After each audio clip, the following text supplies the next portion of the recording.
Hey guys, welcome back to the channel where this time we're going to be doing another character review and analysis. And this time we're tackling one of the big boys, Sheev Palpatine himself, the Emperor, the Supreme Chancellor, the Senate, if you will. Yes, Palpatine is the main antagonist of Star Wars. There is no doubt about it. Throughout all of the nine movies, excuse me, his presence is easily felt in almost every action. Everything that happens in the film is a result of Palpatine's influence. And that is the mark of a truly great villain. He's not a gimmick, he's not a mustache twirling villain of the week type of character.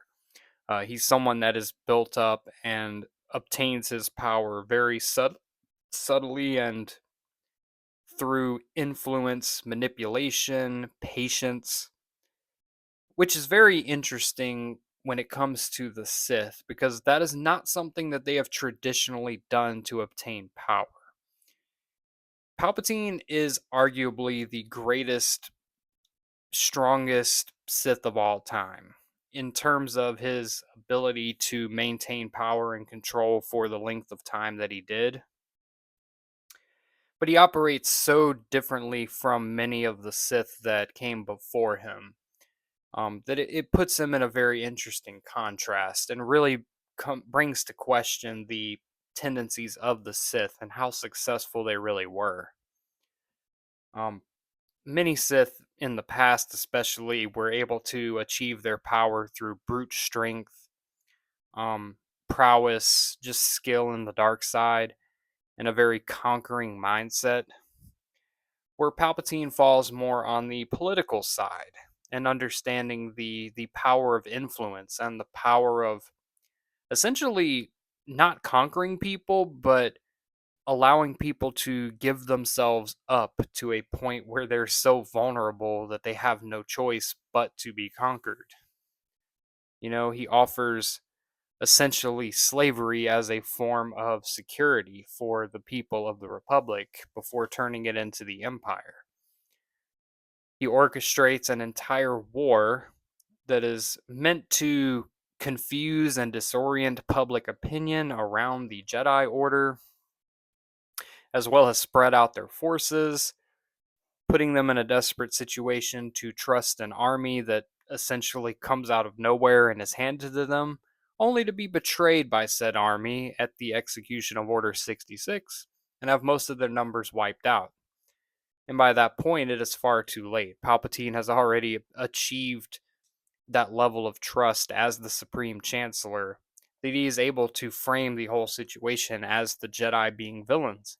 And this sends them into hiding.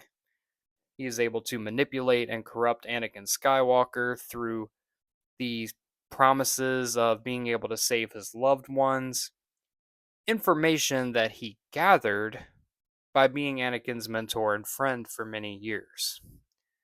Nothing Palpatine does is without cause or reason. He is that calculated. He is right down to the T as far as his planning and calculations. His mistake, however, comes in his belief that Anakin Skywalker is truly dead. He has the single weakness of underestimating the power of love, especially when it comes to family, because that's something that Palpatine doesn't have, nor does he have a desire to understand. I mean, this is a person that is essentially the devil in Star Wars. He is selfish.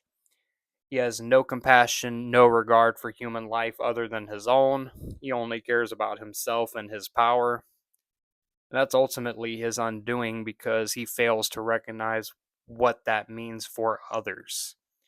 It's very difficult for a person that has no empathy or compassion to understand someone else's empathy and compassion until it is far too late. And with that being said, Palpatine is the greatest villain in Star Wars and one of the greatest villains of any franchise of all time. And I'm not even going to really talk too much about his resurrection in the sequel trilogy and the Rise of Skywalker because I really think that was done as a cheap gimmick. It's really irrelevant to his story. He comes back and tries to create this fleet to wipe out the galaxy, and he's defeated in a 2-hour movie by someone with very limited training. Um, so I mean, that's just a cheap gimmick. It doesn't really add anything to his character or story. So we're just focusing on his character in the original 6 Star Wars films. I think that's where he really shines through. We're going to give Palpatine a 9.4 out of 10. Easily one of the best characters in all of Star Wars. The Emperor first appearing on screen back in the original trilogy was something that struck fear into people. As a small child watching those movies, I was afraid of him. And then seeing his backstory in the prequels with how he rose to power, it was masterfully done and a great character. 9.4 out of 10.